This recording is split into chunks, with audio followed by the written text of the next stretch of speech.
All right, in this video, I'm going to talk about a custom gauge bezel for those that are doing something a little different and don't need air conditioning and heat anymore. As you can see, I've taken apart my entire dash and AC system.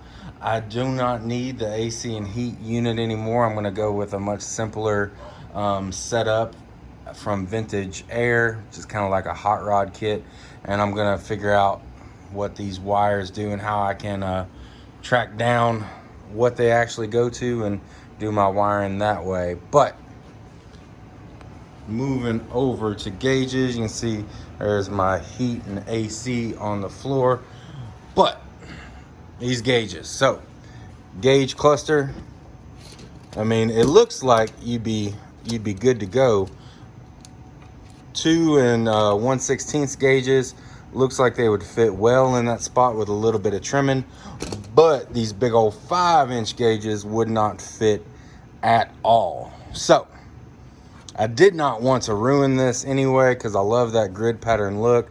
It is too nice to get rid of, so I'm gonna have to make me something custom, fit these autometer gauges in.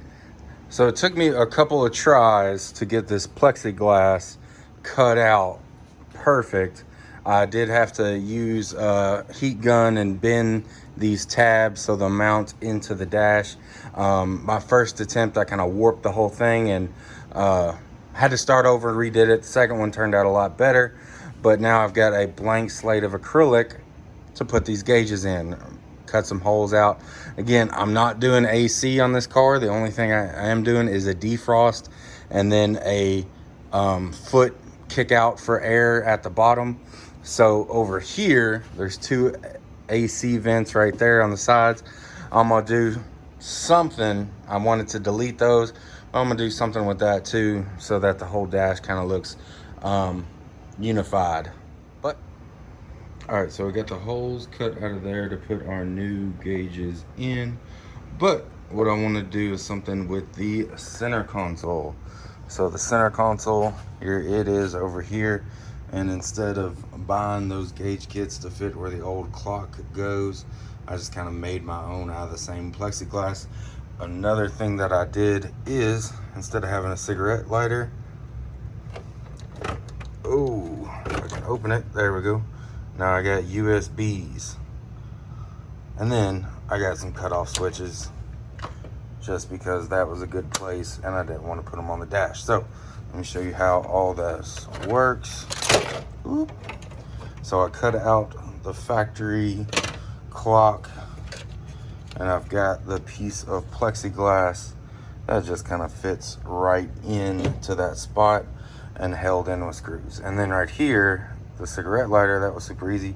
All I had to do was take out the cigarette lighter, drill it out a little bit more, and then this USB plug was super easy to put in. But again, what that'll look like once I get them gauges in there again. But that is what I'm doing with the center console. All right, so here's what our finished dash looks like. Got rid of those AC vents, put this carbon fiber vinyl wrap on. There's the center console with some switches.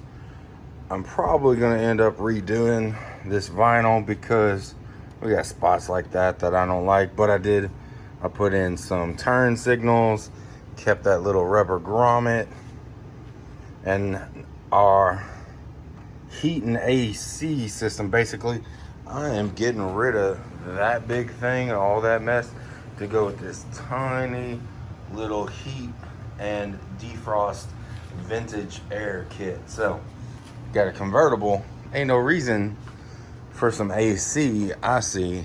So just some simple heat and defrost.